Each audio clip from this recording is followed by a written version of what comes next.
So my name is Chandrea Hersey. I am the Assistant General Counsel for Civil Rights at the Tennessee Department of Education, and I work in our Office of General Counsel. Good morning. I am April Ebinger. I am the Director of Psychological and Behavioral Services for the Department of Ed. Good morning, everyone. My name is Natalie Perriman. I'm a staff attorney in the Department of Education's Office of General Counsel, but I also work underneath Chandrea in our Office of Civil Rights. Okay, so I'll go ahead and get us started, you all. Everyone should be muted for today's call. If you have questions during our session today, please add those to the chat. We have a couple of team members on who are monitoring the chat for us. And when we get to those transition slides in our presentation, we will pause for questions, and then there will also be time for Q&A at the end of our session. So to start off, we just have the department strategic goals here on this slide. I'm sure everyone on the call is probably pretty familiar with this slide. Today's training really touches on all three of those buckets. And then our agenda for today, we're going to start off just speaking about the requirements of Section 504. We're going to give a little bit of an overview of what Section 504 is and what it covers. We'll then discuss the differences between Section 504 and IDEA. We'll talk about the responsibilities public schools have in educating students with disabilities. And then we'll also talk about some additional considerations as well, just some things that we've gotten lots of questions about over the last couple of years, kind of some of those FAQs or frequently asked questions. And then again, we'll have some time for Q&A at the end of our session as well. So let's start off with this Section 504 overview. So what is Section 504? Section 504 is part of the Rehabilitation Act of 1973, and it prohibits discrimination based on disability. Remember, Section 504, it's a broad civil rights law. It's not going to be the same as IDEA, as IDEA provides special education services for students with disabilities, whereas Section 504, it prohibits discrimination, and it really levels the playing field for students with disabilities. Our graphic here on this slide, I'm sure many of you all have probably seen this graphic several times being educators, but this graphic really illustrates what the goals of Section 504 are. If you look to the left of this graphic, you'll see that there are three individuals. They are standing on this side of the fence, and they're trying to look over to view this baseball game. They each have one crate, and with that crate that they have, some are able to view the game, some are not. But if you look to the right side of that image, you see that those crates have been distributed differently. And with the redistribution of the crates, we see that all are now able to see over the fence. They're able to all see the game. They're able to access what's on the other side of the fence. And that's really the goal of Section 504, providing students with disabilities access. Also, it's important to remember that the civil rights protections of Section 504, they also apply to students with IEPs under IDEA, and we'll talk a little bit more about that in some upcoming slides of who's actually covered under Section 504. So when we think about Section 504, we need to remember who's required to comply with this federal civil rights law. Section 504 prohibits discrimination on the basis of disability by schools that receive federal financial assistance. So any school, any K-12 school that receives that federal financial assistance is required to comply with Section 504. And that also includes the State Department of Education as well. We also have an obligation to comply with Section 504. I mentioned that we discuss who's covered under Section 504, and this graphic here really illustrates this. In that outer blue circle, you see that represents all students, or that dark blue circle that represents all students in your schools, all students that you're serving. And then as we move inside and we see the lighter blue circles, we're looking and we're seeing those students who are covered under Section 504. So we see in that middle circle, that's students who are eligible for Section 504. That could be students who are on a Section 504 service plan. That could be students who have some kind of health concerns that are maybe receiving services on an IHP. That could also be students who don't have any kind of services plan. And then in that light blue circle in the middle, we see that that's going to be students with special education services. That's our students who are served through IEPs, and they're included in that Section 504 coverage. So speaking a little bit more about who's covered under Section 504, Section 504 covers any student with a disability who falls into one of these three buckets. So a student with a disability who has a physical or mental impairment, that means this student has been evaluated, it's documented that this student has a physical or mental impairment. This student may have a Section 504 plan or an IEP or an IHP, or it could be a student with a disability who has a record of such an impairment. And when we say has a record of such an impairment here, we're speaking about a student who maybe they had a disability that is now in remission and they are no longer in need of those services. We could also be speaking about a student who maybe was misclassified at some point. Maybe they were a student who maybe had been evaluated, and through that evaluation, a determination was made, but it wasn't necessarily accurate. And that student was possibly misclassified and provided services either through Section 504 or IDEA that weren't necessarily appropriate for that student. And there have been some changes since then, and it's been determined that the student no longer needs those services. Also, Section 504 covers a student with a disability who is regarded as having such an impairment. And here, when we say regarded as having such an impairment, we're not speaking about students who are suspected of having a disability. Instead, what we're speaking about here is going to be students who are treated as having a disability by those in the school community.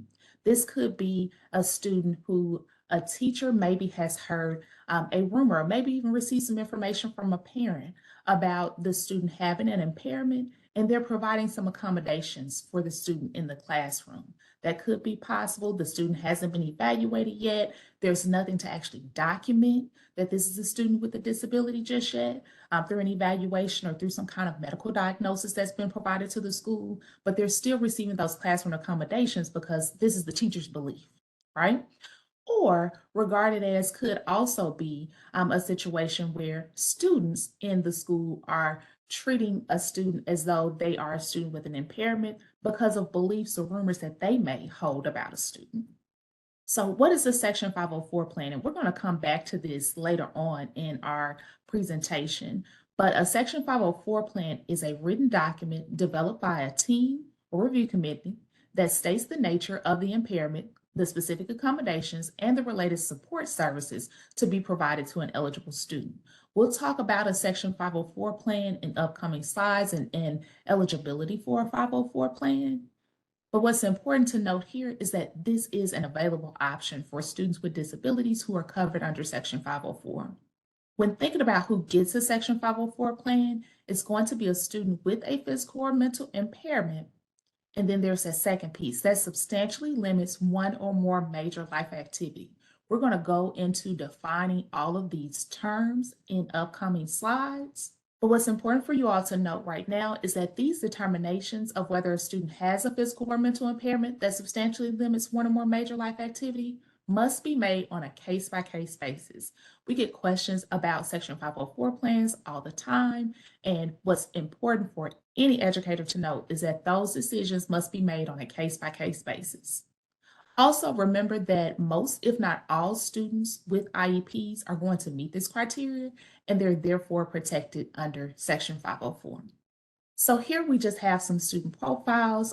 These are some just a little bit of information about things that educators may notice in students when they're making determinations about whether or not they should recommend a student for an evaluation under Section 504.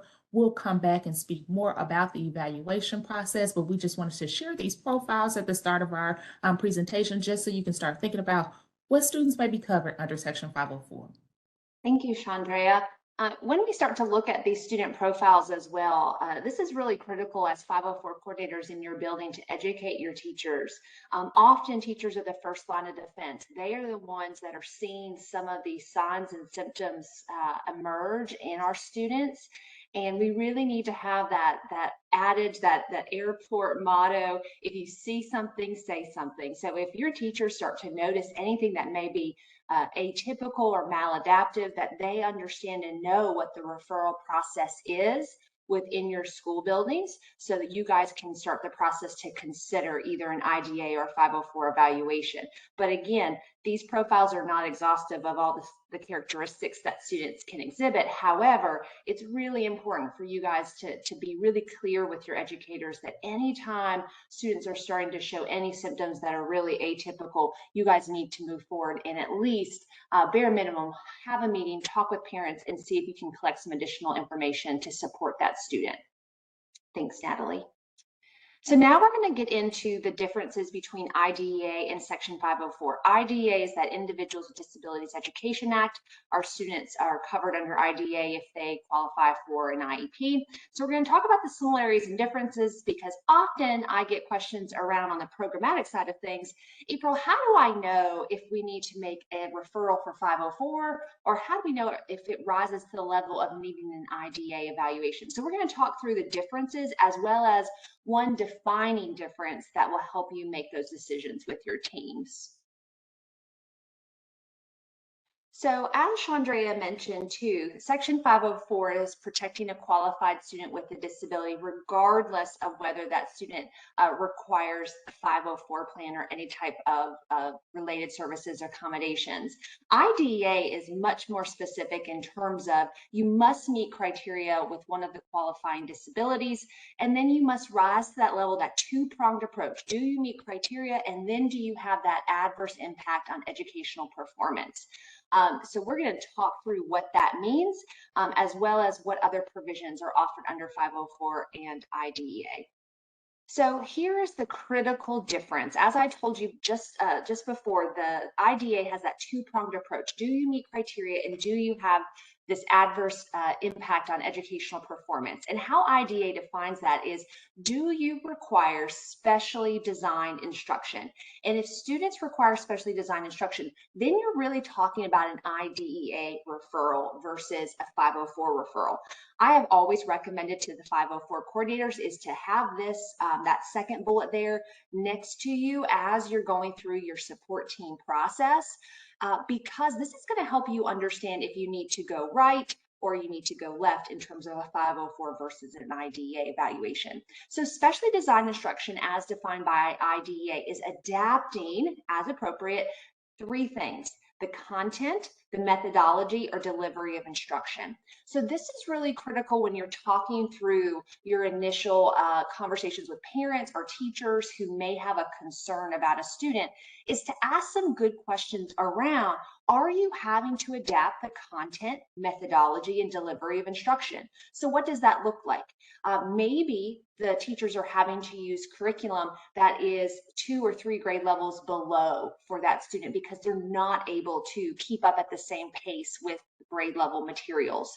Maybe the methodology, maybe they're having to do a specific intervention curriculum, or they're having to do something very different than what is being offered to all the other same age typical peers.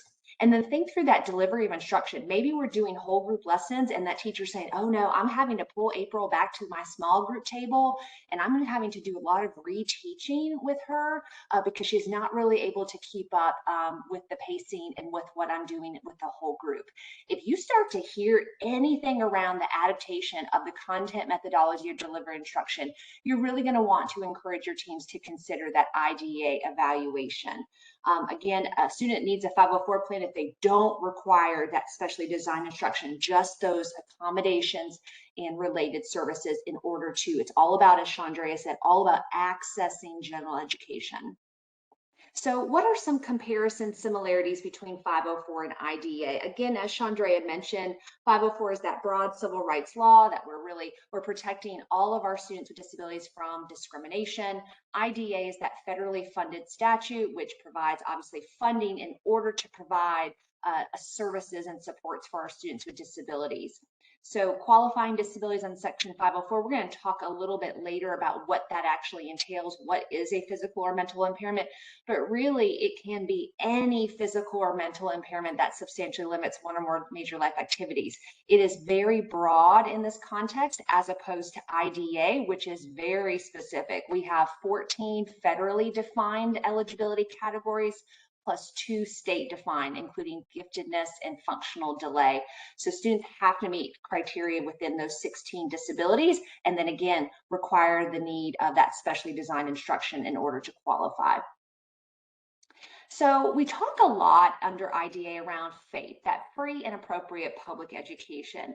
Often 504 coordinators don't realize that there is a FAPE provision under Section 504 as well. So under IDA, when we talk about appropriate and that free and appropriate public education, we're talking about designing a program where a student can obtain educational benefit in light of their unique circumstances. So I give this example a lot where we would have different expectations for students depending on what that maybe disabling condition is. In an IEP, maybe we're going to require a student with a specific learning disability to make 1 year's growth in an academic goal, but maybe a student with a significant cognitive disability, we wouldn't have the same expectation. We're going to make sure that the plan is appropriate, again, in light of their unique and individual circumstances. However, under Section 504, appropriate is really talking about an education comparable, as Chandrea mentioned before with that graphic, not better, not worse, right? Comparable to the education provided to students without disabilities. So this is a really critical conversation, 504 coordinators, when we're thinking through the provisions of accommodations that are offered. We're not attempting for students to do better than all the class or pass an assessment or a statewide assessment better than the average typical peers. We're talking about an educational comparable. Okay. Again, eligibility for services under 504, it is a team who gets to make that determination, but they must again have that mental or physical impairment that substantially limits one or more major life activities. Under IDEA, again, you're eligible if you meet criteria, and then that second prong is if you require that specially designed instruction. Accessibility, Chandrea and Natalie are going to talk further about accessibility, but IDA doesn't specifically mention accessibility, although if a school is required to provide FAPE in order to consider some accessibility features, then absolutely the school needs to consider those. But Section 504 does provide pretty detailed regulations. I jokingly say if you ever need some light reading, read through the accessibility requirements under Section 504. Chandrea and Natalie will talk further, but this is talking really about not only facility accessibility, but program accessibility. So think through programming that is offered to your students and what would also need to be offered to your students who qualify under Section 504.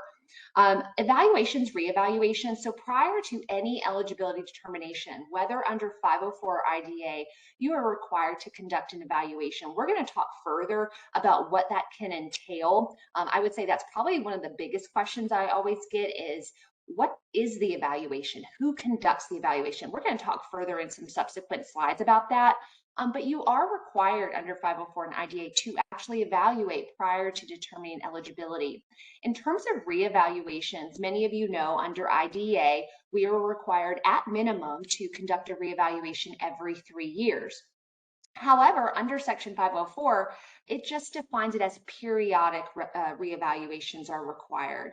So keep in mind that where 504 statute is vague or ambiguous, we tend to lean into IDEA. So we define periodic reevaluations as at least every 3 years. Also know that under Section 504, there is a requirement to conduct a reevaluation prior to any significant change in placement. That is not a requirement under IDEA. So think through that with me. So a significant change in placement could be maybe transitioning from elementary to middle, middle to high, high to graduation. It also could potentially be where a student has been remanded to an alternative educational setting due to a behavioral offense. That could also constitute a significant change in placement. So keep those requirements in mind as you start to think through how you're going to schedule and identify those students for those periodic reevaluations.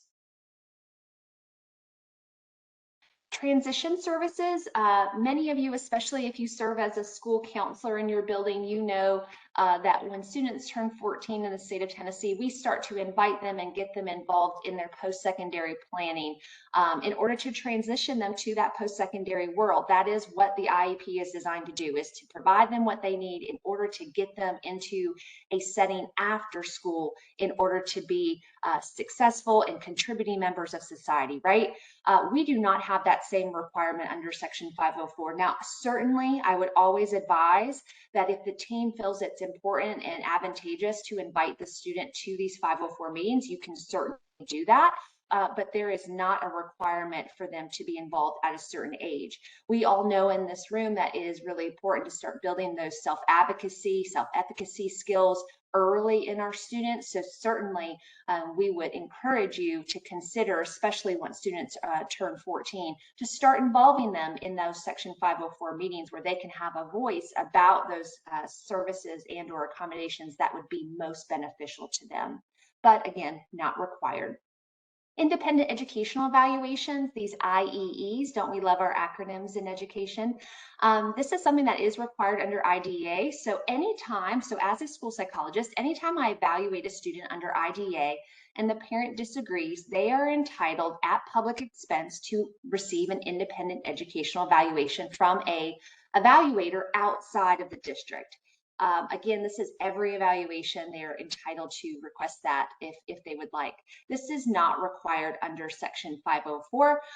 And Chandrea and Natalie will talk further about the grievance and due process options that parents do have in terms of if they disagree with your evaluation. Parental involvement, this is always a little shocking for some school counselors and 504 coordinators to hear as well, but IDEA, parents are required team members under IDEA, but they are encouraged and recommended members under Section 504. We'll speak briefly in a moment about when parents have to be involved in terms of parental consent, but they are certainly encouraged members, whereas they are required members under IDEA.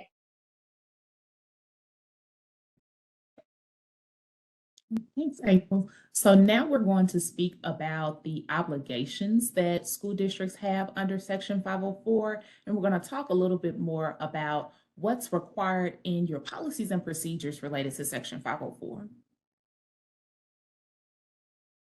So school districts have several obligations under Section 504, and we've tried to list all of them here for you guys.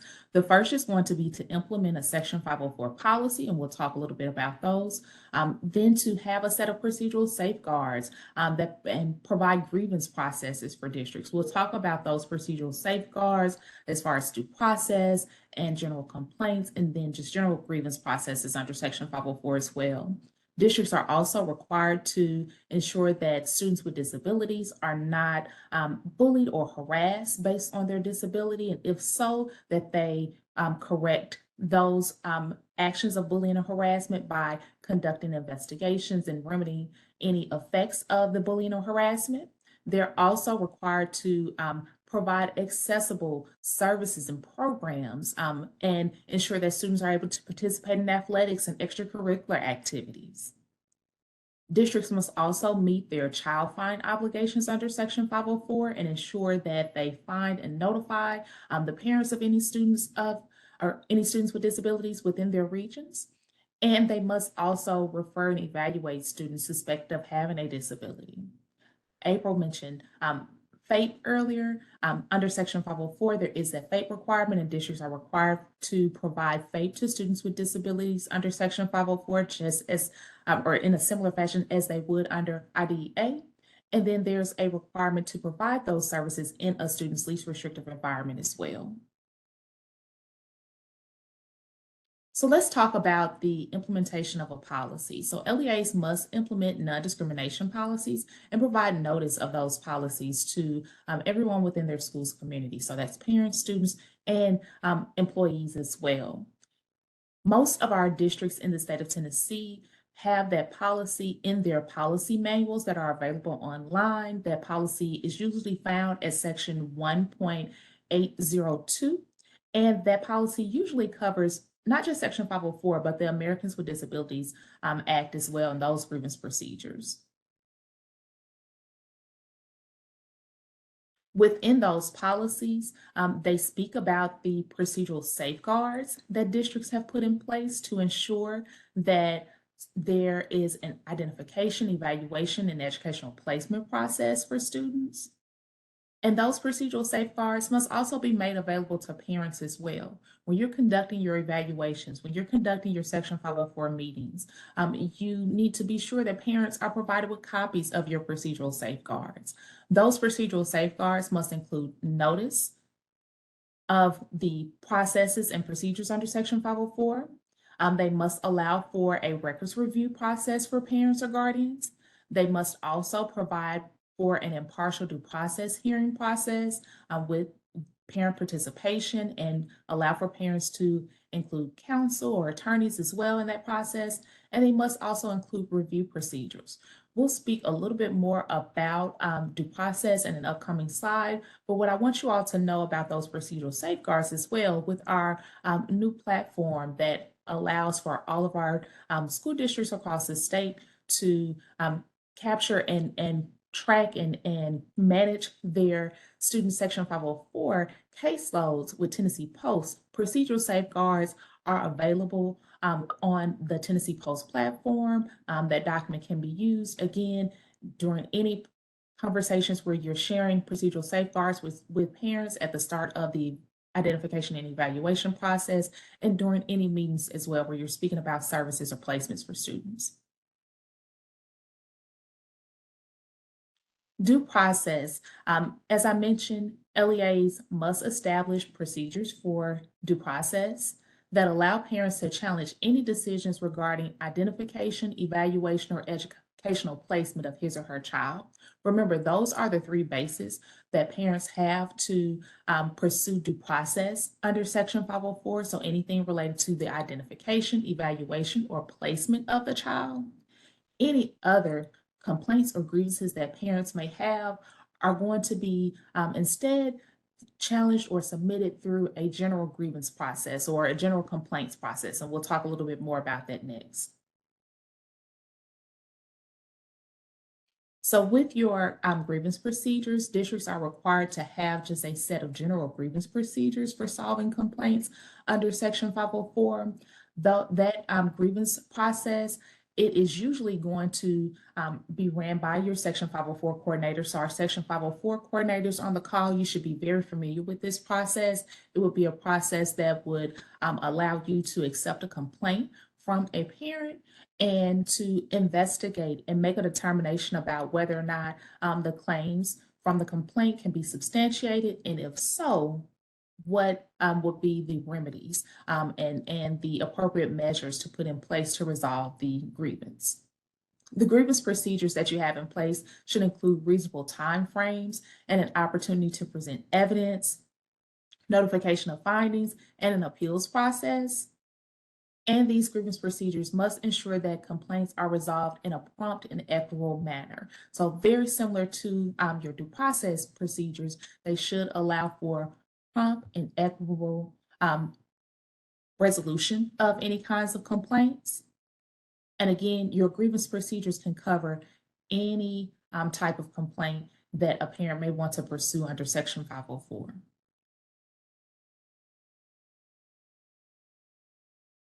Well, now we're going to move into, oh, you're French, Andre. So now we're going to move into talking about bullying and harassment. We often get a lot of calls and just questions about how this works underneath Section 504. So now we're going to address that in a little more detail. So Section 504 prohibits disability-based harassment. So this is bullying or harassing a student based on their disability. It can look like a variety of things. So it could be, those abusive jokes or crude name calling, but it could also be more serious and be threats and physical assault and things of that nature. So just remember that there's no set criteria for what this looks like. So you always want to be mindful of what is happening with these students. Remember that the protections apply to visible and non-visible disabilities. So when any child who is receiving these special education or related services is harassed, and again, on any basis, whether it's weight, appearance, socioeconomic status, anything, a school's failure to remedy these actions may constitute a denial of FAPE. So now let's talk about how to respond to bullying and harassment, because again, we often get a lot of these calls and sometimes people are just unsure of what they should do.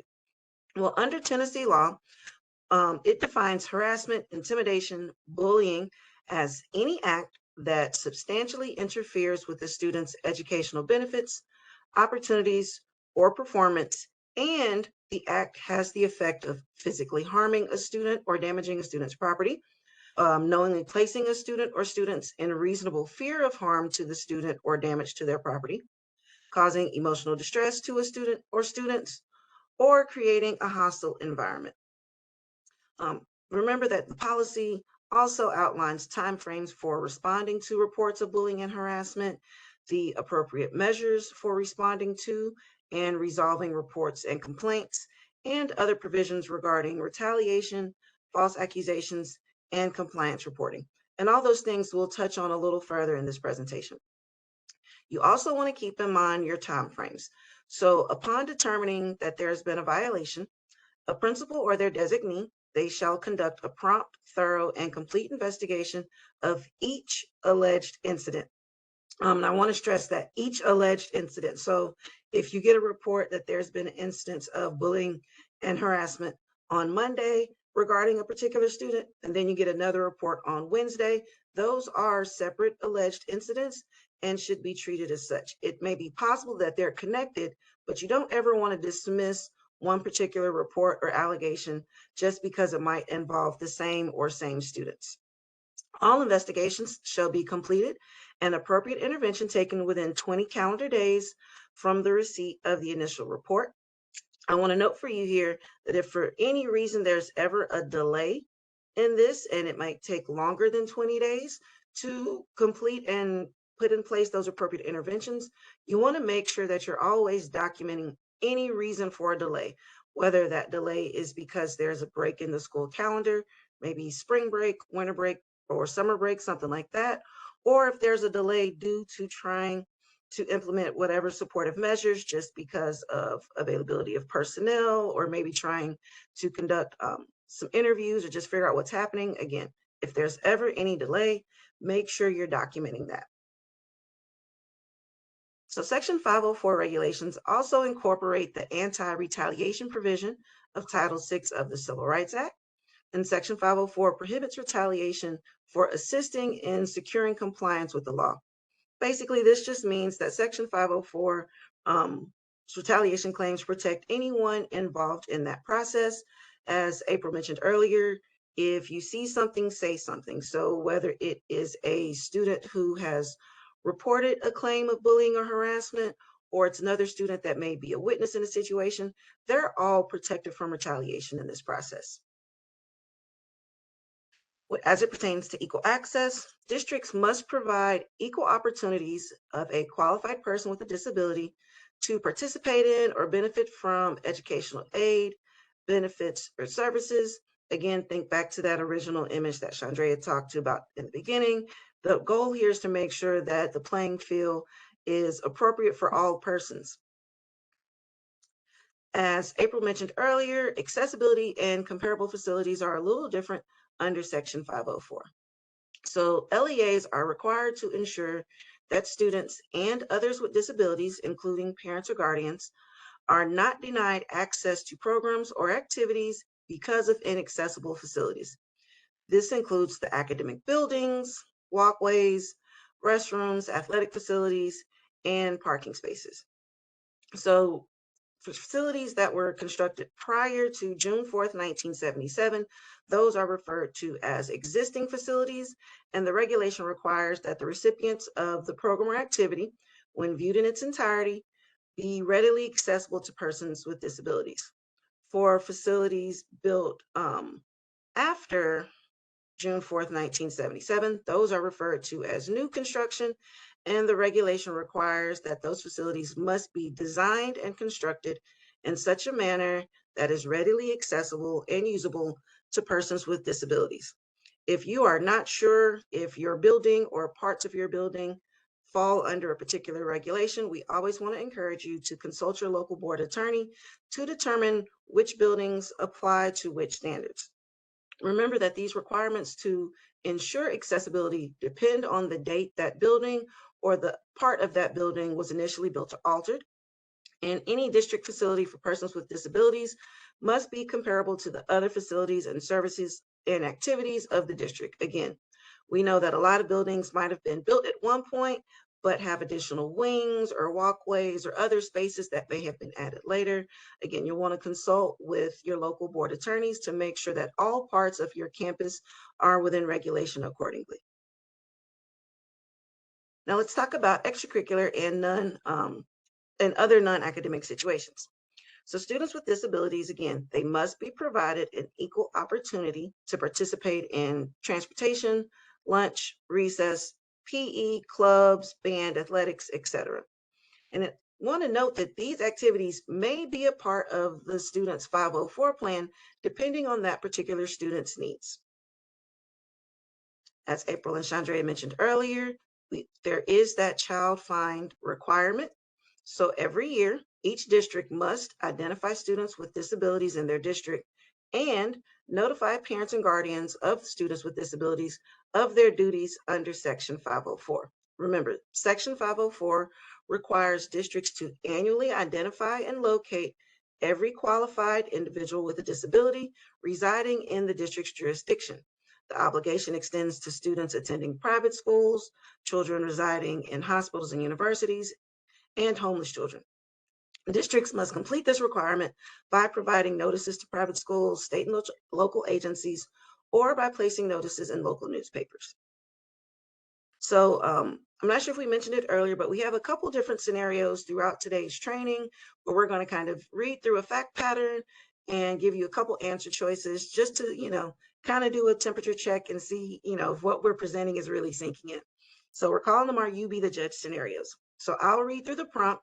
You'll see your answer choices, and you can utilize your chat feature to put in your answer choices once we get there. So in this first scenario, we have Cherish, a first grade student. She loves to learn and loves her teacher. During the 4th week of school, her teacher notices that Cherish is disengaging during story time, even during her favorite book. Her teacher also notices that Cherish asks many questions during math lessons, but often turns in blank or partially completed assignments.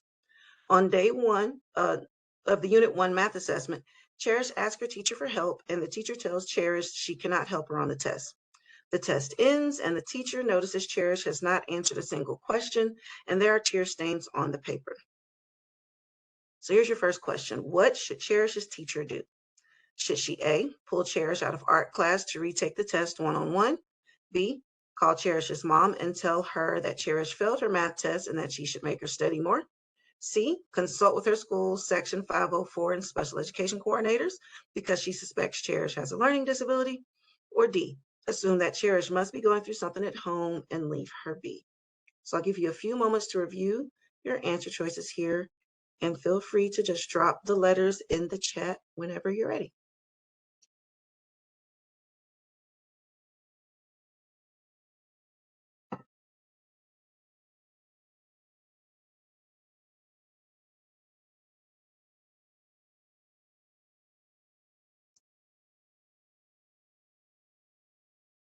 Alrighty, I'm seeing a lot of C's come in, and that is your correct answer. She should consult with her school's Section 504 coordinator and special education coordinators because she suspects Cherish has a learning disability. Again, remember, this is that child find piece. Schools are required to find students with disabilities and notify their parents or guardians of the school's duties under Section 504. After receiving information from Cherish's teacher, the school's 504 coordinator must notify the student's parents or guardians, and the school must determine if the student should be evaluated for IDEA or Section 504 services.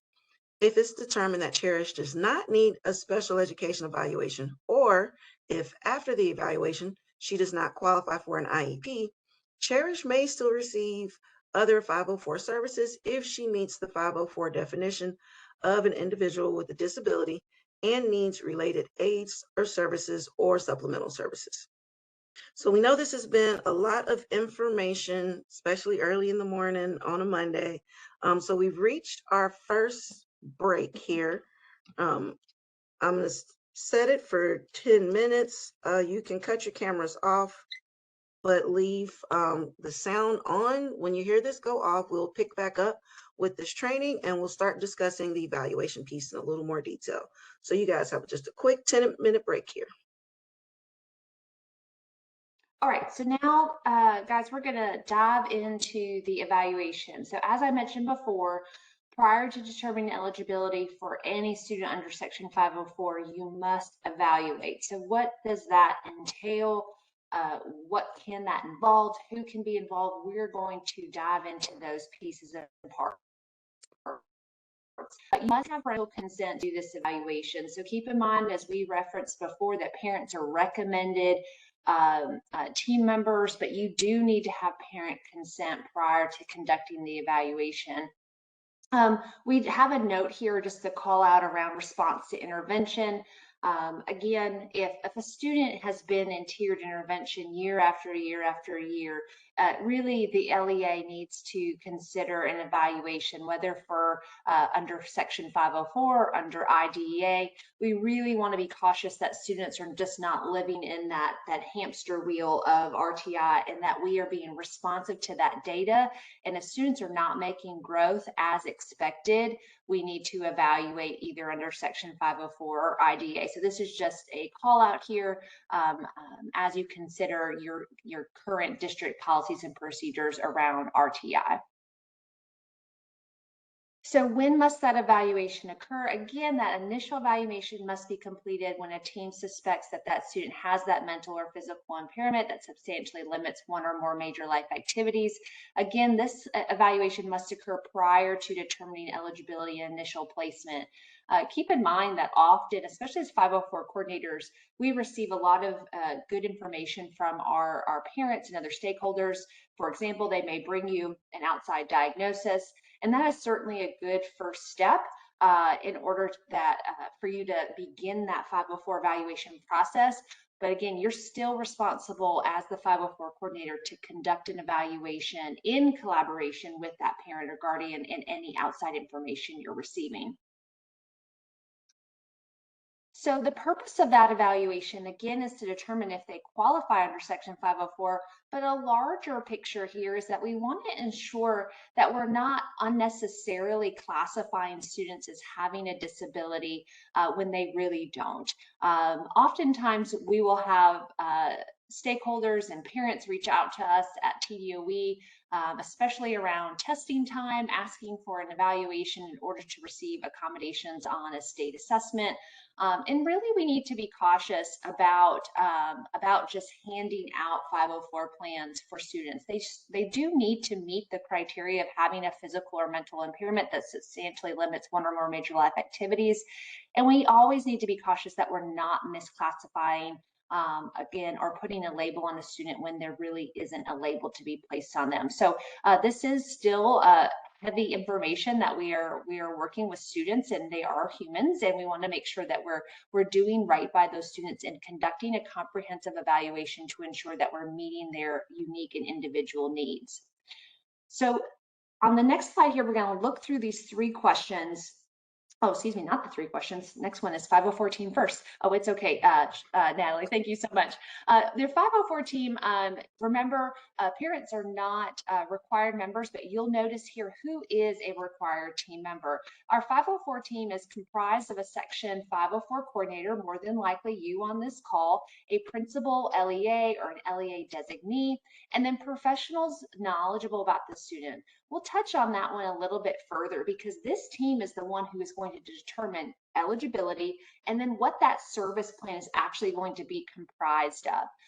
So keep in mind, again, parents are highly encouraged to participate, but they really are not required members of this team. And so who or what other professionals that are knowledgeable about the student could be involved in this process? It may be your general education teachers. It could be a student who has just been found not eligible now under IDEA, and maybe it's the special ed teacher that would have some knowledge about the student. It could be your math coach or your reading specialist, your school psychologist, your school social worker. It really could be any of your professionals in your building who are knowledgeable about the student who can be a part of your 504 team. Subsequently, these members can also be a part of your 504 evaluation. It shouldn't just be one person. It shouldn't just be the 504 coordinator that's collecting all this rich information. It really should be a multidisciplinary team made up of a variety of stakeholders. So your evaluations, again, must be comprehensive enough that we can answer these three questions. So as I alluded to before, oftentimes we get this prescription from a doctor saying Johnny has been diagnosed with X, Y, and Z, right? And that will certainly give you a lot of good information about question number one. Does the student have a disability under Section 504? We can take that prescription pad, we can take that outside report, and then we can say, yes, we have the information to say, yes, the student does have a disability that would be covered under Section 504. However, questions 2 and 3 are more than likely not going to be able to be answered through that prescription pad. So how does that disability substantially limit one or more major life activities? And then what are those students' individual educational needs? So if you get an outside prescription, I would say the two biggest ones that we hear about the most are probably attention deficit hyperactivity disorder, ADHD, and probably either dyslexia or diabetes. Okay, I would say those are the three big high flyers in the state, and maybe even seizure disorder. And so if you get that prescription pad that says ADHD and Johnny has ADHD, we can answer number one. But how do we know which major life activities are going to be impacted and to what degree? Our evaluation then needs to dive into those areas and determine the level or the magnitude at which those major life activities are impacted. And so that can include collecting a variety of information, right? And we'll talk through what those pieces and parts could be, but we also need to be collecting information around what are the students' individual educational needs. We often also hear at the state that the two biggest accommodations that are requested, especially by parents, are extended time and read aloud. What information are you going to collect during the evaluation process that's going to help you support those accommodations and or refute those accommodations? So it's really critical that you are collecting evidence to justify the accommodations that you're providing to parents. I know when I was still practicing in schools, I had many school counselors that I worked with that would print off all of the accommodations list, and then as a team they would go line by line and look at them. I've also had school counselors that would hand the packet to the parent and say, which ones do you want? Really, it needs to be driven by evidence and data. What data have we collected to support the need for this accommodation? And that's where your evaluation is critical, okay? So what can be included as part of the evaluation? So really, you need to be collecting a variety of sources of information. We shouldn't be relying on one singular piece of information to guide the process. It really needs to be tailored to evaluate across all specific areas of educational need. And then of course, our assessments should be validated for the specific purpose for which they're used. We need to ensure that we're using normative data, we're using standardized data, we're using data that has been essentially found to be reliable and valid. We also need to ensure that we're documenting our results and information that we collect. Many of you, if you have used the old Ed Plan, now TN Pulse for your 504 management, you remember that when you selected those major life activities and then you did that Likert scale of how it substantially impacts students, there was a justification box after that. That box continues to remain. We want to ensure that you are documenting your results for each of those major life activities. There's nothing requiring you to do a standalone report, similar to like a psychological report. There's nothing requiring you to do that. We just need to have a mechanism to document the results of the evaluation processes and what information you glean from that. Again, all significant factors to that student's learning should be considered within your evaluation process. And then the team, right? Remember, team is made up of 504 coordinator, LEA, and professionals knowledgeable about the student. That team is going to determine, do we have enough information to make a decision about whether or not the student has a disability? So again, who determines and decides eligibility? You will notice here, parents are not included on this list. They are recommended team members. So as Chandrea and Natalie are going to dive into, parents can obviously have their own grievance and due process pathways to disagree with you, but the people that are on that 504 team, the people knowledgeable about the student, so whatever professionals are determined to be knowledgeable about the student, the meaning of the evaluation data, which would typically be your Section 504 coordinator, and then placement options, we typically define that as our principal or our LEA. So again, what question on does the student have a disability, right? That is the first question, and that we have to really plan our evaluation appropriately to determine, are we going to be able to determine if a student has or does not have a disability? And often we get questions and they say, April, I don't have an outside diagnosis. And the parents and teachers are reporting that the student has these signs and symptoms. How do I determine if the student has a disability or not? We're saying that due to that preponderance of evidence that we're collecting through our evaluation process, that we can say, yes, they have this physical or mental impairment, even without that outside diagnosis. And the team must determine if the student has that physical or mental impairment that substantially limits, right? It's not just you as the 504 coordinator, it is the 504 team who is making that determination. So what is that impairment, right? This is any physiological condition that affects a bodily system or any mental or psychological disorder, which we'll kind of flesh out. We're going to look at a couple of different lists here. Please know that these are not exhaustive lists of what could constitute a physical or mental impairment.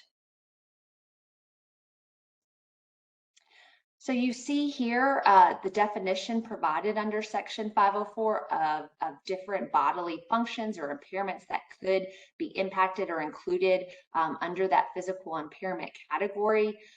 Really, folks, again, the bar is set pretty low. It's a very broad definition for a reason, that really any physical or mental impairment could be included. Again, that mental impairment, really any mental or psychological disorder. Often we talk about the Diagnostic and Statistical Manual, the DSM, and if it lives in there, it probably is going to be covered under Section 504. A few call outs here: intellectual disability, emotional mental illness, specific learning disabilities, and that organic brain syndrome. Organic brain syndrome is somewhat of an outdated term, but it is looking at those neurological memory-based disorders, so think Alzheimer's, dementia. Again, these are not exhaustive lists. I encourage you and I caution you that you are not necessarily supposed to be the expert of all these physical and mental impairments. Bring the stakeholders in that you need in order to assist you. So if it is a physical impairment that you're not familiar with, maybe your school nurse would be a really good team member to be a part of your 504 team.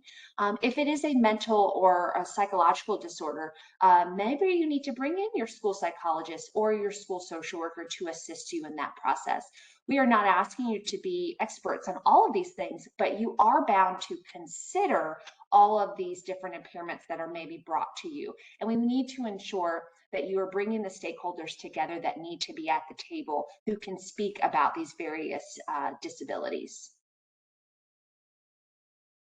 So what are these major life activities? So as you start to think through what information you're going to collect through your evaluation, let's say Susie has been referred to you for diabetes, and the school nurse is a part of it because she has to go get her insulin checked multiple times a day. Think through this with me. What are some of these major life activities that could be impacted based on Susie's diabetes? Throw them in the chat if you I see eating, absolutely. Learning, absolutely, especially if blood sugar levels are fluctuating. Sure, absolutely. Maybe needing some time for bathroom breaks, any type of, I would say probably caring for oneself if she's having to drink a lot of water and having to use the restroom often. Absolutely. I see concentrating, communicating, It could be a lot of these different things, right? So as we think through that evaluation, we certainly are going to get maybe a release of information to have the school nurse talk to the primary care physician. But other great critical component would be maybe doing some observations of that student, maybe collecting some teacher input of how the student performs in the school setting, especially if her blood sugar starts to dip, or maybe it's right before lunch and she is maybe getting a little hungry, maybe her attention wanes. It also could be talking with the student and doing some type of clinical interview. And feel free, folks, reach out to me. I've been sharing, this is our third and final regional training, but I have a lot of really great resources and I'm happy to share those with you. So feel free to email me at the conclusion. I'll give you my email address about checklists and interview protocols or developmental checklists or social emotional history forms that we can provide you that give you another piece of information. So also think through some major life activities with me for another student. So let's say Johnny has some attentional issues. We don't have an outside diagnosis for Johnny. However, the teacher is reporting that he has a lot of impulsivity. He is not able to attend for long periods of time of instruction. What are some major life activities that could be impacted for Johnny with potential ADHD?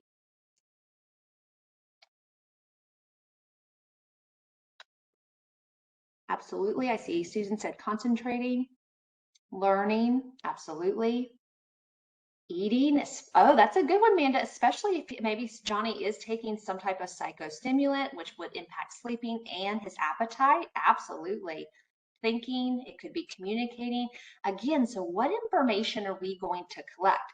So if Johnny doesn't have an outside diagnosis, right, then maybe we're going to loop in our school psychologist or school social worker. We have a lot of assessments that could measure ADHD-like characteristics. We have assessments that can measure really any type of mental or psychological disorder. So let's say Susie is exhibiting some, I think it was charisma on the last slide, who's maybe experiencing some testing anxiety. We have assessments that can measure those areas. So feel free to loop in the stakeholders that you need to loop in order to ensure that your evaluation is able to identify all of the major life activities that could be impacted by the student's mental or physical impairment. So again, also bodily functions are included in major life activities. So I think Amanda's point of, or I think it was one of our participants mentioned going to the bathroom often, that could also be a bodily function that would be covered under major life activities. So if we have students who have IBS or Crohn's disease or some other type of digestive disorder, any of those symptoms would also be covered under these major life activities. Again, these lists are not exhaustive. And so we always, as Chandrea and Natalie have said, need to consider these on a case-by-case basis.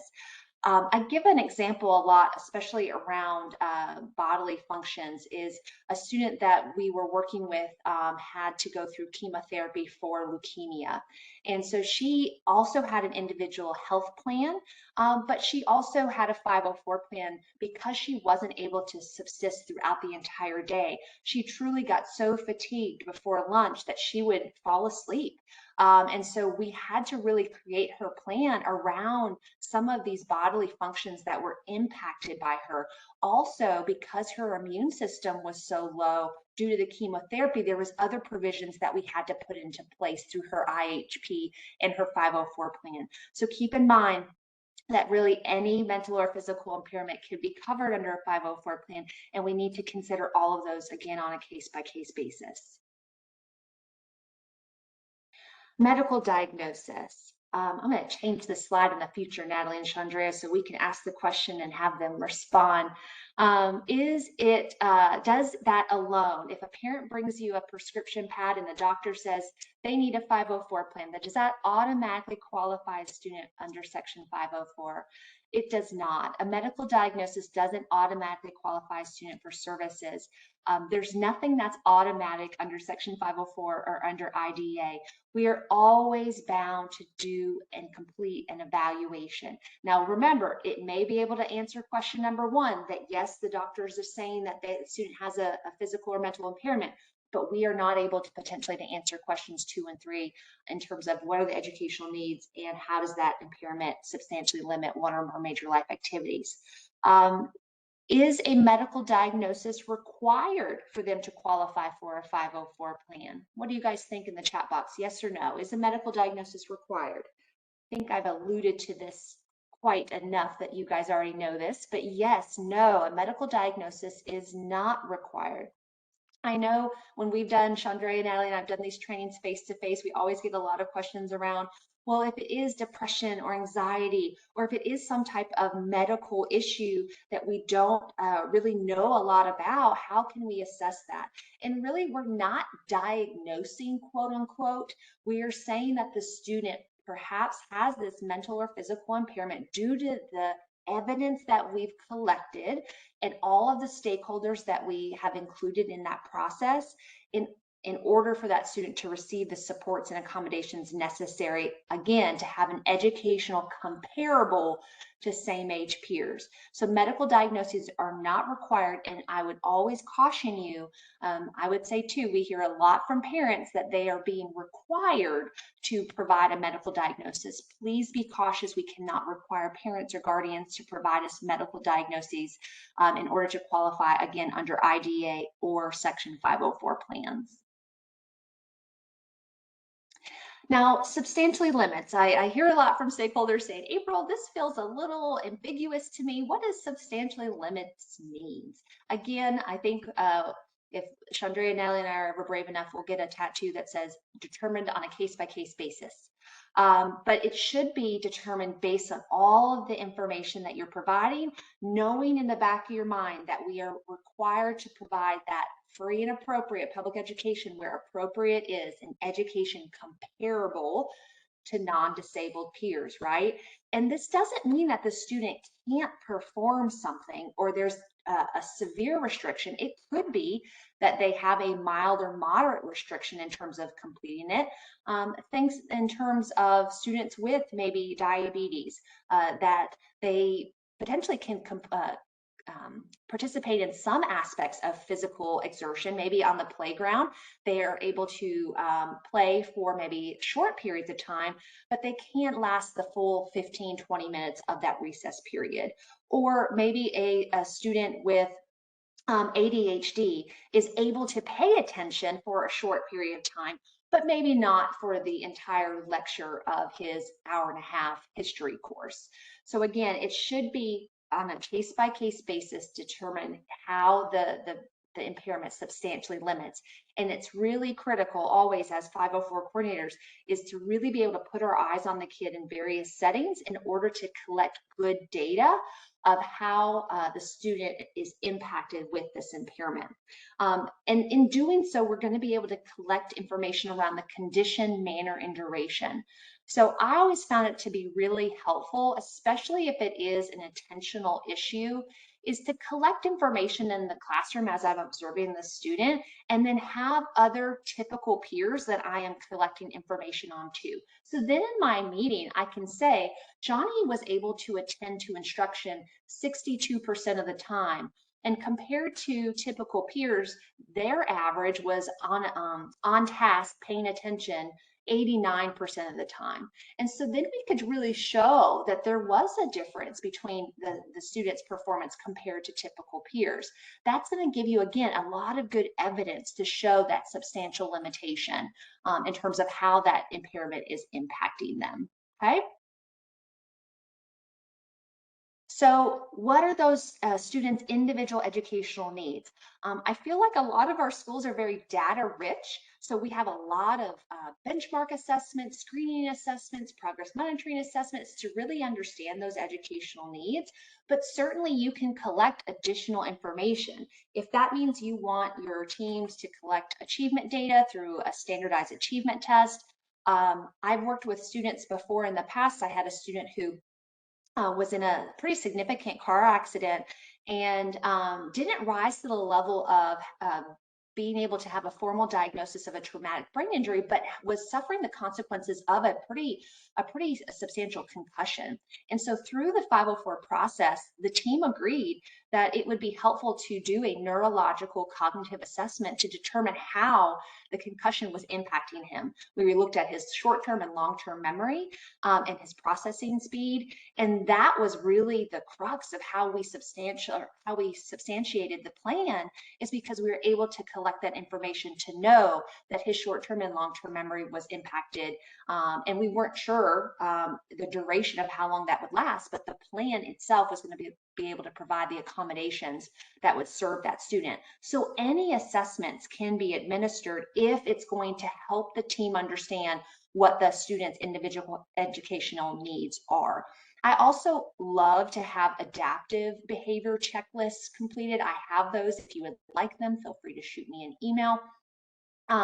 Adaptive checklists are all of those skills that are self-care, being able to advocate for your wants and needs. And so if students have maybe a physical impairment and they maybe are wheelchair bound, and can they self-care? Can they take care of their daily living skills independently without assistance? Those types of grading scales are really easy for teachers and parents to complete, and could also be really helpful in determining the student's educational needs in order to plan your Section 504 plan. But certainly this is, again, not an exhaustive list. You can collect, again, any information that you think would be relevant in order to assist the student and plan the 504 plan in a way that is going to ensure that student receives appropriate education.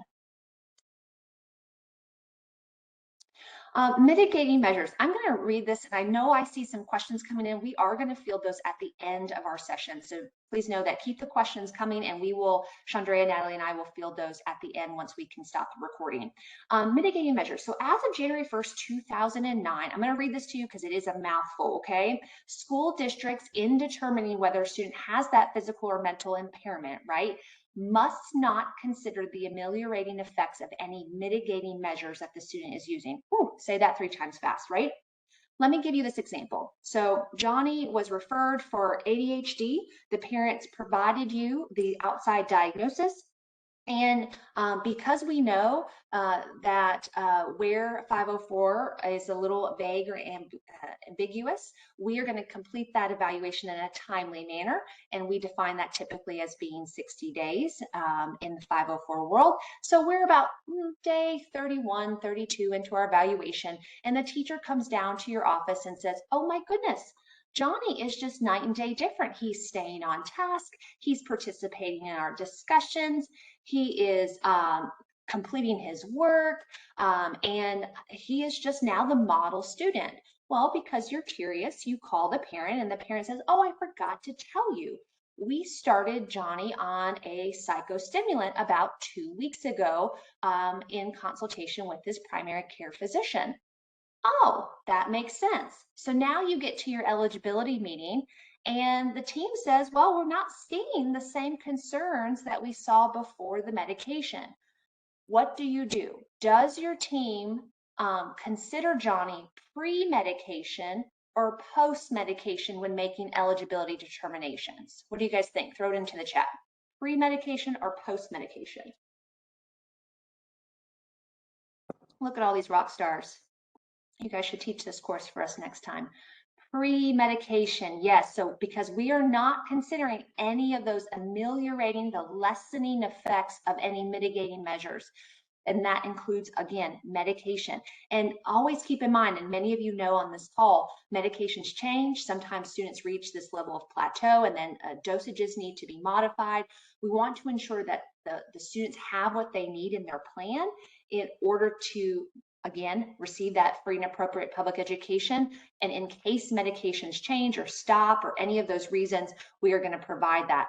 And many of you know in our Ed Plan system, we had a feature called Technically Eligible. And if Johnny is not exhibiting any of those characteristics now and may not need any of those accommodations, we could use that feature of Technically Eligible within the Section 504 plan, which essentially means that Johnny is covered under the provisions of Section 504, but just not receiving any supports or accommodations at the time.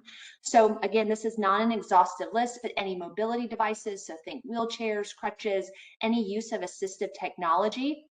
So if there's a communication device, hearing aids, any of those, we have to consider without those mitigating measures in determining eligibility for Section 504.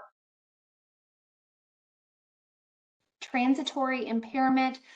So this often comes up when we start to talk about students with different types of maybe short-term illnesses or disabilities. So an individual is not regarded as an individual with a disability if the impairment is transitory and minor in nature.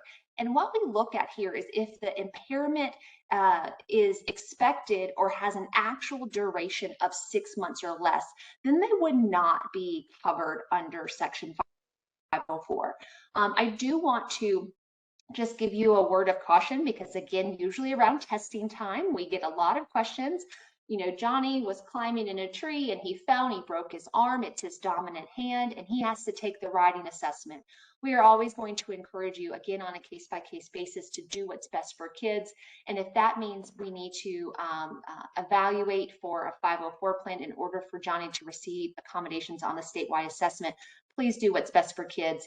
But again, those transitory impairments came up a lot, especially around COVID. Students who were out for maybe 2 weeks at a time or had to be placed on quarantine, if they were expected duration of 6 months or less, then really they wouldn't be covered under Section 504. But also think through that with me.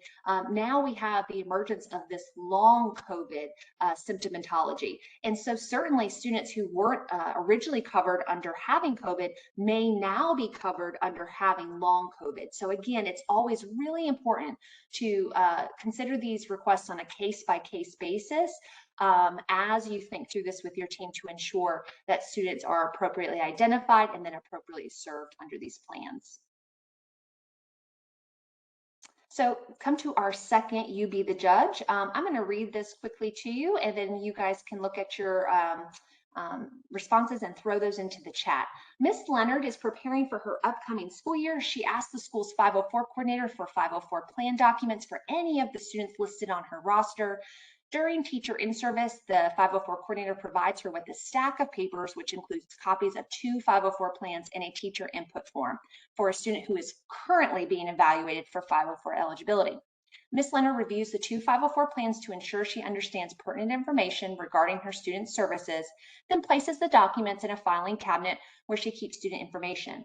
She fails to see the teacher input form for the student being evaluated for eligibility, and the form is unfortunately misfiled with the other student's documents.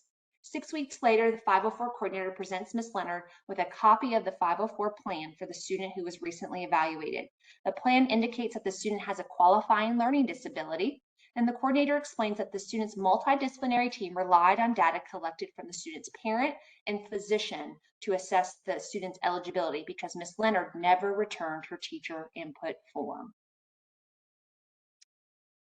So what do we think here? Was it appropriate for the 504 coordinator and team to disregard data from Ms. Leonard? I'll let you read through these options and then feel free to throw your response into the chat.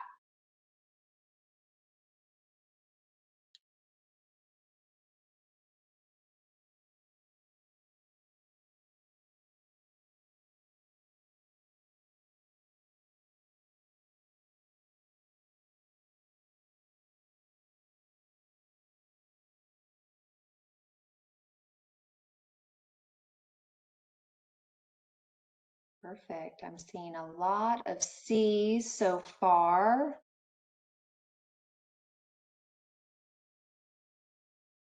Perfect. Awesome.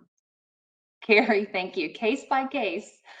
I love that. That would, maybe we should have that as the option E. Good job, guys. Okay, so when we're thinking through, remember, when we're thinking through the evidence and the information that we're collecting, The parent and the physician were the only people that the 504 coordinator consulted with based on what the information we were provided. So we absolutely could answer probably number one and maybe even number two of our questions, right? Does the student have a disability? And then how does it substantially limit one or more major life activities? But did we have any information about the educational needs? Ooh, I don't know. And so we really need to ensure that the people who are required to be at the table are there to be able to answer those three questions through the evaluation process. All righty, so now we're gonna kind of go back into detail. Some of those things we mentioned earlier that we were going to talk about in further detail later, we've reached that point now. So as it pertains to reevaluations, as April said in the beginning, they must be conducted periodically. And by that, we mean at least every 3 years. But under Section 504, it's very important to remember that the reevaluation also must occur before any significant change in placement. So as been previously stated, that could be a student transitioning from elementary to middle or middle to high.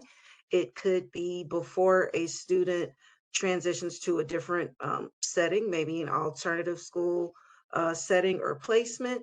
Again, just you want to make sure you're always considering, is this going to be a significant change in placement for this particular student? And if so, that reevaluation needs to occur before that change. Again, reevaluations always need to consist of that comprehensive evaluation or a review of the student's data and their plan. And again, significant changes in placements require that reevaluation. And again, that could include, but is not limited to, expulsion, a series of suspensions which exceed 10 days, transferring a student to home instruction, graduating from high school. Again, anything that significantly changes the composition of that student's class will be considered a significant change in placement. We've talked about FAPE quite a bit under Section 504, and remember that FAPE must be provided to each qualified student with a disability in the district's jurisdiction, regardless of the nature or severity of the disability. Under Section 504, free and appropriate means not charging for costs related to the disability, but a district may still charge the usual fees paid by all students. And FAPE and free and appropriate also means providing appropriate regular or special education and related aids and services designed to meet that student's individual needs as adequately as the needs of a student without disabilities are met. Now, you've seen this slide earlier again regarding what is a Section 504. So again, that 504 plan is going to be that written document developed by the 504 team that states the nature of the concern, the specific accommodations, and the related support services to be provided to an eligible student. So we often get questions about, well, what can go into a 504 plan? Again, that's kind of going to depend. It's going to be determined on a case-by-case basis for each individual student. So when we're talking about accommodations for one student, what might be needed to be put into their plan is that they need graph paper on certain assignments, where another student may need extra bathroom breaks, and another student might need preferential seating in the classroom. As far as related services, again, it could be anything. Counseling services, occupational or physical therapy, or speech pathology services, could be transportation. Modifications are also going to be determined on that case-by-case basis, whether it is one-on-one assignments or testing, or maybe a reduction of classwork or extra test time. Remember, these are just examples. This is not an exhaustive list. Anything can go into a 504 plan that is going to be pertinent to the individual needs of that particular student. And when we start talking about placement and placement procedures, remember that educational services are designed to meet those individual needs of a student with disabilities as adequately as the needs of students without disabilities are met.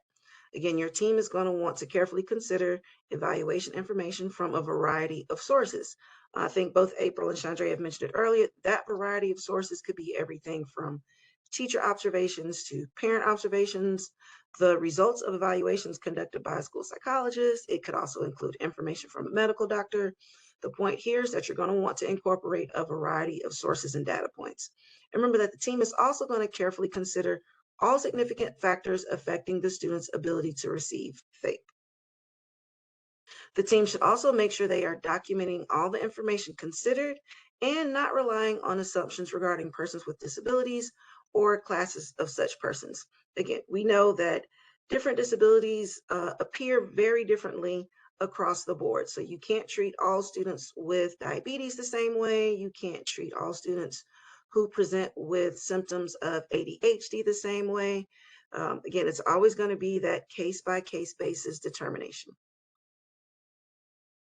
As it pertains to the academic setting, remember, all students must be educated with students without disabilities to the maximum extent appropriate to the needs of that student with a disability, and be in a regular classroom unless an appropriate education cannot be achieved satisfactorily with supplemental aids and services. So this is your LRE piece, your least restrictive environment piece. And again, it's going to be made on a case-by-case basis.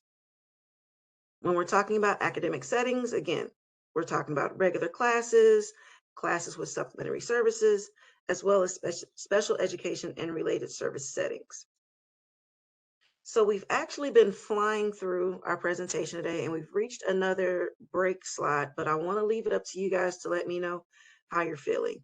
Do you need another 10-minute break, 5-minute break, 2-minute break, or are you ready to power through? Throw it in the chat. Majority rules wins on this one. So guys, let me know where you're at. I saw 1, 2, I saw a couple ready to go on. Brief break. Okay, so I'm gonna set it for, I see 2, I see 5. I'm not actually counting here what the majority is, guys, but I'm gonna set it for 5 minutes. And so I'll set my timer for a quick 5-minute break. After that, we'll come back and we'll get into the last little section where we discuss additional considerations. So I'm starting the timer now, give you guys 5 minutes. Alrighty. I think we're back now. See some people coming back. Chandra, you just let me know when you're ready. Okay, I'm ready. Thank you. So you all, we're going to talk about some additional considerations next. These are just some additional topics that we've gotten several questions about over the last couple of years. We want to be sure that we are addressing these for the group today.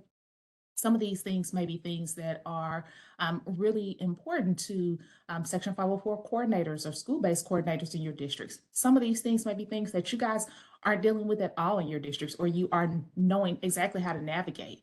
But we're wanting to share this information with the group today just to really kind of get you guys thinking about some possible things that could intersect with Section 504 and how to address these concerns when they do come up. So the first thing that we want to discuss is response to intervention, or RTI, and I believe April mentioned this some earlier. RTI should not be used in a way that's going to delay or deny evaluations of students with suspected disabilities. Remember that under Section 504, you have that child find obligation to identify any student who is suspected of having a disability and to evaluate that student and make determinations about what services that student may need. And we don't want to use RTI to in any way prevent students from undergoing that evaluation process and actually getting the supports that they need under Section 504. So if any schools have that practice of keeping that student in the RTI process perpetually, we want to be sure that we are transitioning those students and evaluating those students under Section 504 if we determine that they are students suspected of having a disability, or under IDEA if we determine that that's where that student would best be appropriately served as well, and ensure that those evaluation processes are completed and that those students are provided with services and a plan under IDEA or Section 504 if it's necessary for them. Health-related services is another topic that we get lots of questions about. Section 504 does require that school districts provide health-related services to students with disabilities when those services must be performed during the school day. So if we have a student who, let's say, has asthma, and that student needs to see the school nurse throughout the day to receive breathing treatments or to use their inhaler. Section 504 requires that schools make that available to that student and that that student is able to go see the school nurse throughout the day. If we have a student who's taking medication, maybe the student has epilepsy or some kind of seizure disorder, and they need to see the school nurse to have them administer that medication. That is also going to be another instance in which the school district is going to be required to provide those health-related services for a student. If the student requires those services and in order for it to meaningfully benefit their education, if the school district does not provide those services, then it could constitute a denial of FAPE for a student as well. And that could also lead to some kind of complaint or grievance submitted to the U.S. Department of Education's Office for Civil Rights. So you want to be sure that you are not denying those students access to those health-related services if they're needed in order for those students to access FAPE or to be able to participate in the school's programs or activities. Individual health plans are often used for those students who have those health-related services, and those individual health plans can be really helpful for students who have some kind of health impairment that needs some kind of mitigating measure or additional support from your school nurse, right? But health plans should not serve as a substitute for Section 504 plans. We know that Section 504 is much broader and offers more services and supports for a student than an individual health plan would. Health plans are more so about a student managing any of their health concerns throughout the school day. So if school districts have that practice of placing a student on a health plan and absent of evaluating a student for Section 504, you want to really revisit that practice. You want to be sure that you are not engaging in that type of conduct because that could be a situation where we are, again, not taking the student's individual disabilities into account and not providing that student with the appropriate supports that they need under Section 504. Special dietary needs is another area that we get lots of questions about, kind of connecting to the health-related services for students as well.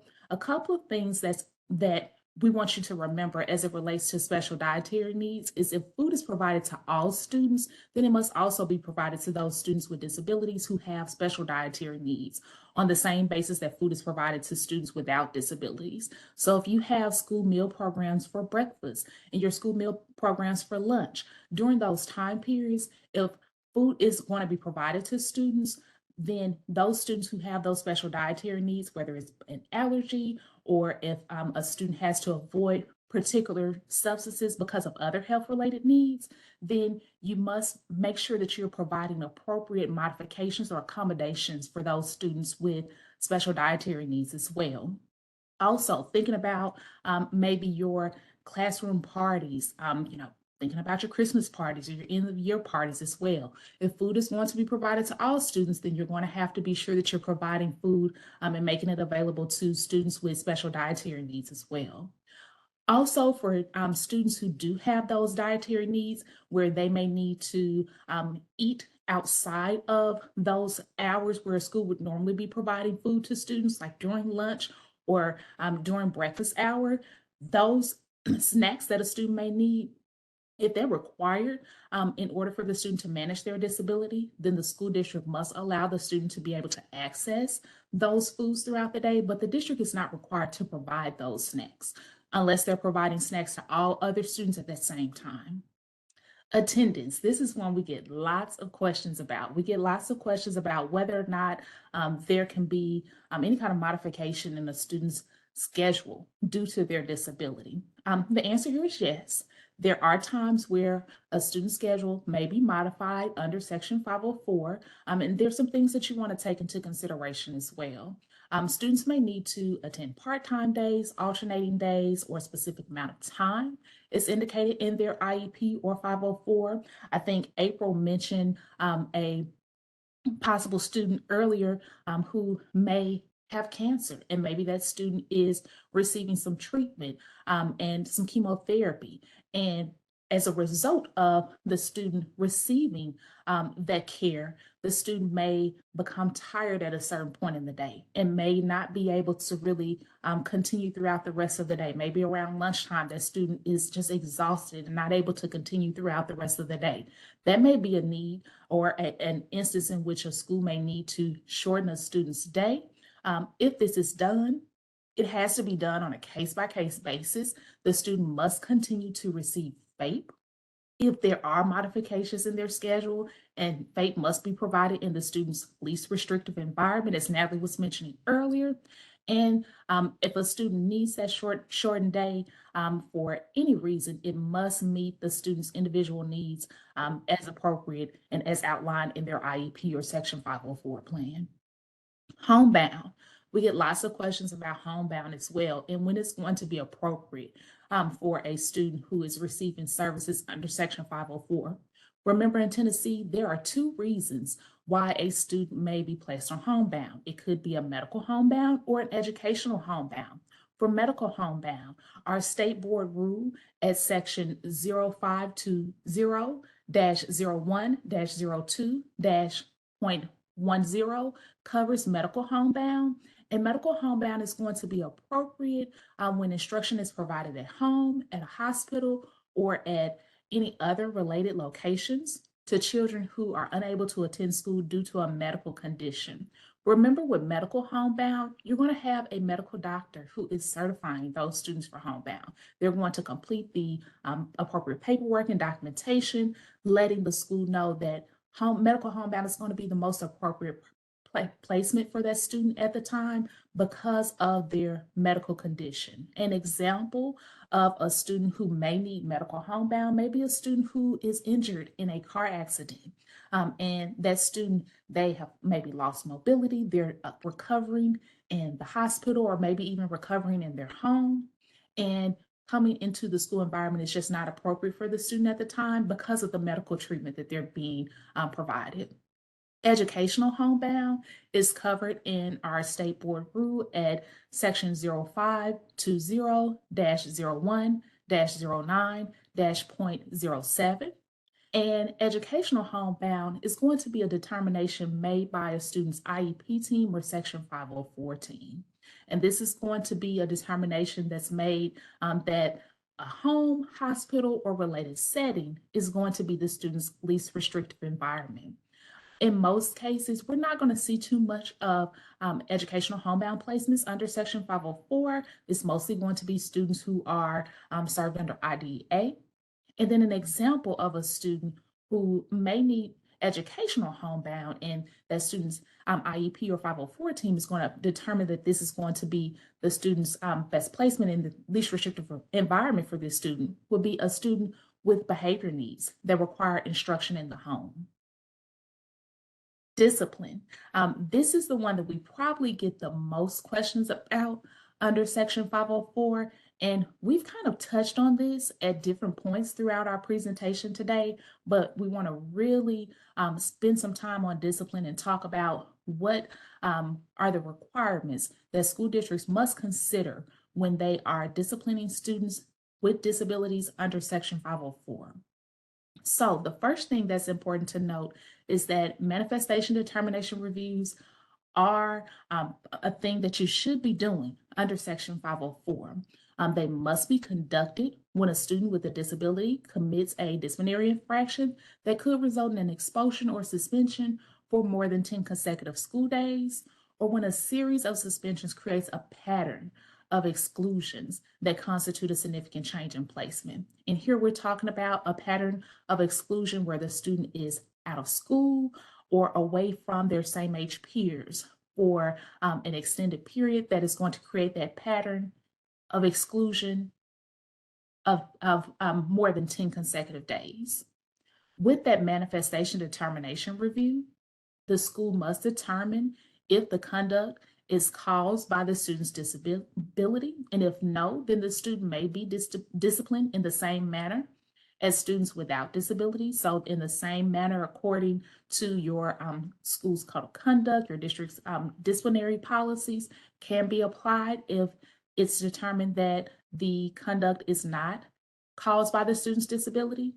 But if the answer to that question is yes, then the student's review team, they must convene and determine if the student's current plan needs adjustments and whether the student's educational placement is appropriate. So making some determinations about what is going to be best for that student, not disciplining that student in the same manner as students without disabilities, but figuring out what supports are going to be most appropriate for that student and if there's a need for some changes in placement for that student as well. With manifestation determination reviews, districts must conduct an evaluation for any student who needs or believes to need special education or related services before taking any action with respect to initial placement of that person and any subsequent or significant change of placement. And this is really the language from the Section 504 regulations that require the MDRs. April spoke earlier about evaluating students whenever there's a change in placement. That MDR during the discipline process, that is your evaluation. So that's important to remember that the MDR serves as your evaluation, as it's an opportunity to really review what is the student's disability, is the disability causing the misconduct for the student, and what may need to be adjusted in the student's plan, or what plan or supports may be needed for a student if that student has yet to even be evaluated under Section 504.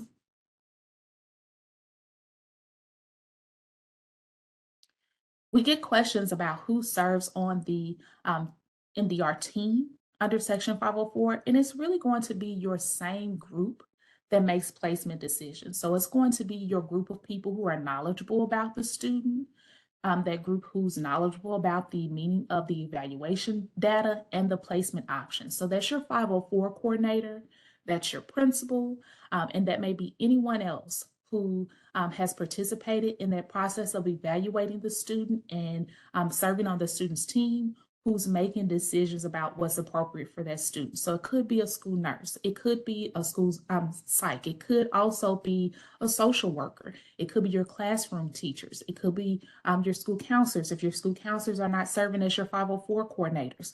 Also, parents are encouraged to be a part of that process. Remember, they're not required, but they're highly encouraged to be a part of that process, especially when you're speaking about discipline for a student, as they're able to give that additional context and share more knowledge about what may be happening with that particular student and if this behavior has ever been exhibited before for the particular student.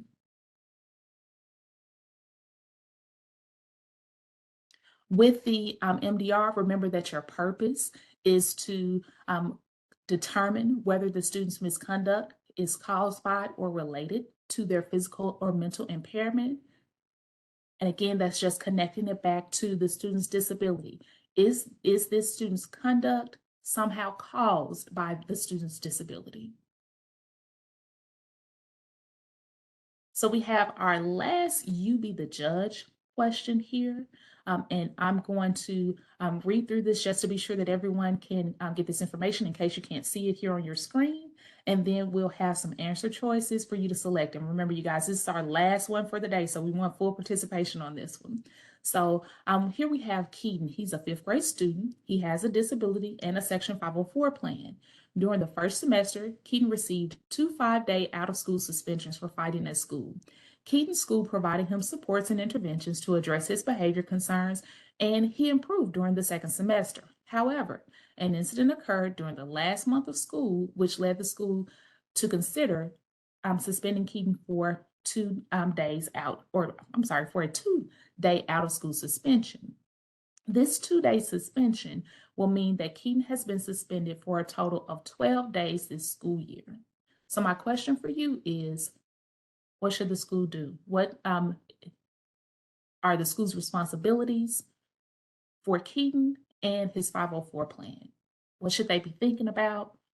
How should they respond? Okay, and I'm seeing lots of A's come through in the chat. And that is going to be our correct answer here. A is correct. So the school is going to need to reevaluate Keaton and his 504 plan, because this 12 days of out-of-school suspension is going to constitute a significant change in placement for this student.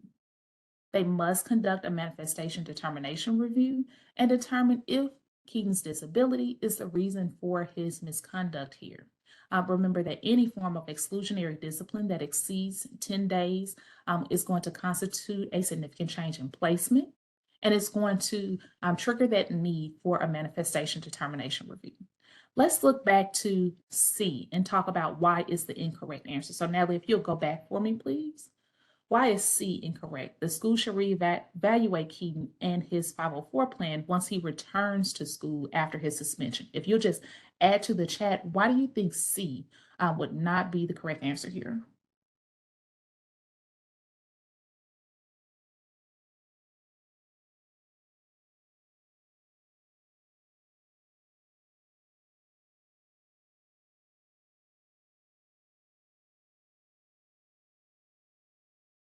Okay, and I'm seeing one response, just waiting on some others. Why would C be incorrect?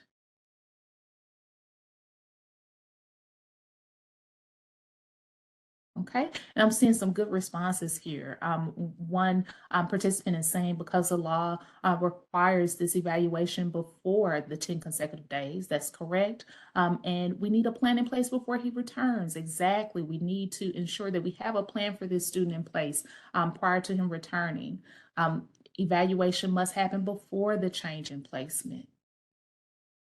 The manifestation determination review should happen before the student is suspended. Exactly. So all of what you guys are saying is correct here. We must conduct that evaluation, which is the manifestation determination review in this instance, as we're considering discipline for the student before the change in placement, which would be the out of school suspension for that student. That is over 10 days of the student being out and in some kind of exclusionary discipline. Okay, and yes, it is going to be 10 days total, not necessarily 10 days in a row. So 10 days total. And we're looking at the entire school year there. If what we see as a pattern over the time period of a school year constitutes 10 or more days of the student being in exclusionary discipline. So a couple of additional things here to consider as it relates to discipline or misconduct for students. What's important under Section 504 to note, and this applies to students under IDEA as well, is that nothing shall prohibit any agency from reporting a crime committed by a child with a disability to appropriate authorities, or to prevent state law enforcement or judicial authorities from exercising their responsibilities with regard to the application of federal or state law to crimes committed by a child with a disability. So it's important to note here that if we do have information about an instance in which a student with a disability in our schools have engaged in criminal conduct, that information must be reported to local law enforcement. We don't want to inhibit any law enforcement investigations of potential criminal conduct. But as educators of those students, it's important for you all to share necessary information with law enforcement about those students and their disabilities as well. It may be appropriate for a school to share copies of the special education or disciplinary records of a child with a disability, and to ensure that they are sharing with local law enforcement the considerations of any type of information related to the student's disability and how that may factor into the school's response as well. When requesting an evaluation, and when we're really thinking about this process of evaluating students who are being considered for some type of discipline that could constitute a removal from the educational environment for 10 or more consecutive days. If we have a student who's suspected of having a disability, a parent may request an evaluation for that student at any time. If a request is made for an evaluation during that period in which a child is subjected to disciplinary measures, that evaluation needs to be conducted in an expedited manner. Remember that under Section 504, evaluations typically don't take the full 60 days. So it is very much possible for you all to complete that evaluation process during that period where you are considering discipline for a student, or during a period where maybe there is an appeal of some kind of disciplinary measure that may be imposed on a child. And if the child is determined to be a child with a disability, then taking into consideration information from the evaluation that was conducted, the agency is going to need to provide special education and related services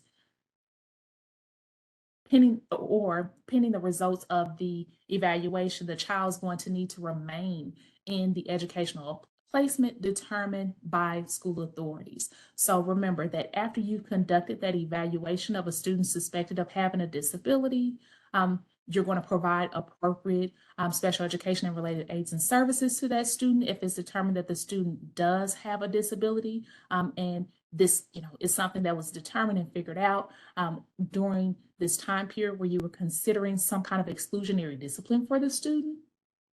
But during that time period where you're conducting the evaluation as well, that student is going to remain in the educational placement that has been determined by school authorities as well. So we're not going to make any changes in allowing the student to come back into our buildings until we've completed that evaluation process and made those appropriate determinations about what's going to be next. This is why it's so important to complete those evaluations as quickly as possible as well.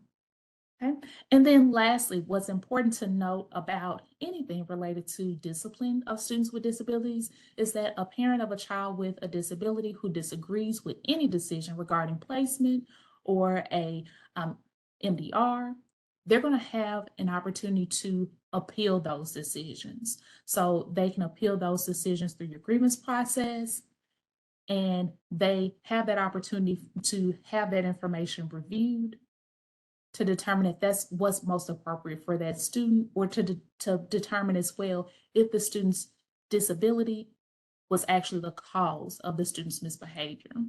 Also, LEAs have the opportunity to appeal any decisions made from a manifestation determination review as well, if they believe that maintaining the current placement of the child is going to likely result in some kind of injury to the child or to others as well.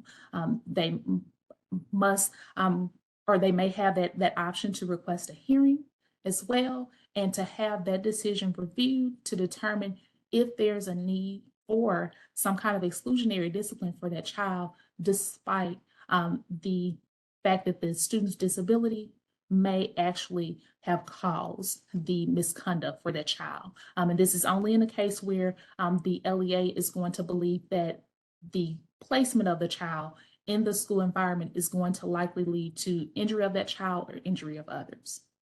Okay, and I believe that was our last slide, and covering our last little bit of content today. We are just at about 2 hours and 5 minutes. So we have about 25 minutes here, you all, before we wrap up for questions. Our contact information is also displayed here on the slides. If you all want to reach out to us, please feel free to give us a call or send us an email using the information here on this screen.